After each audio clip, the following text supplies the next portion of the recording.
రీసెంట్గా సుప్రీంకోర్టు ఒక land mark జడ్జ్మెంట్ని deliver చేసింది. పుదుచ్చేరికి సంబంధించిన ఒక మైనర్ గర్ల్ యొక్క క్యాస్ట్ సర్టిఫికేట్ అనేది వాళ్ళ మదర్ క్యాస్ట్ని బేస్ చేసుకొని తెచ్చుకోవచ్చు అని చెప్పి అనుమతినివ్వడం జరిగింది. వాళ్ళ మదర్ ఏమో ఆది ద్రవిడియన్ క్యాస్ట్కి సంబంధించిన పర్సన్, అంటే స్కెడ్యూల్డ్ క్యాస్ట్కి సంబంధించిన person, but her father is not belonging to scheduled caste. ఇది మన ఇండియన్ సొసైటీ ఫాలో అవుతున్న ట్రెడిషనల్ కస్టమరీ లాస్ని డైవర్సిఫై చేసేలాగా ఉంది.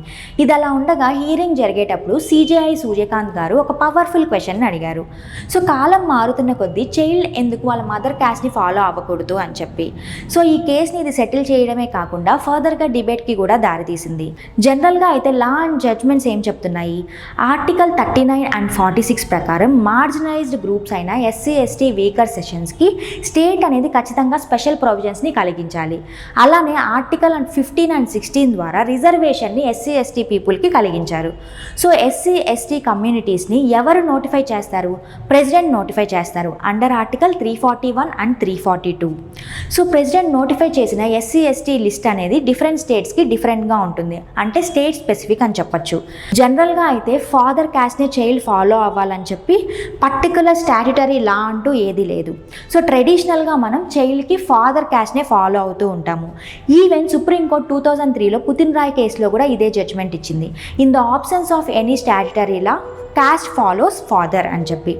అండ్ అలానే 2012లో రమేష్ భాయ్ నాయకా కేసులో ఇంటర్ క్యాస్ట్ పేరెంట్స్కి పుట్టిన చైల్డ్కి వాళ్ళ మదర్ క్యాస్ట్ని ఇన్హెరిట్ చేసే హక్కు ఉంటుంది అని చెప్పి. ఎప్పుడు తను ఆ చైల్డ్ అనేది వాళ్ళ మదర్తో పెరిగినప్పుడు, అంటే కొన్ని సోషల్ డిసడ్వాంటేజెస్ని ఎక్స్పీరియన్స్ చేసినప్పుడు, ఇట్ మీన్స్ లివింగ్ ఎక్స్పీరియన్సెస్ని బట్టి ఆ చైల్డ్కి వాళ్ళ మదర్ క్యాస్ట్ అనేది రావడం జరుగుతుంది. సో రిజర్వేషన్ అనేది పర్సనల్ లా కాదు, it is tied with social disadvantages. So ఈ కేసు ఇమీడియట్గా ఏమైనా చేంజెస్ తీసుకొస్తుందా అంటే ఇమీడియట్గా అయితే చేంజెస్ తీసుకురాలేదు. ఫర్దర్గా ఏమైనా చేంజెస్ తీసుకురావచ్చేమో చెప్పలేము. సో మీరేమంటారు? చైల్డ్ వాళ్ళ మదర్ క్యాస్ట్ని ఫాలో అవ్వాలా? కమెంట్ సెషన్లో చెప్పండి.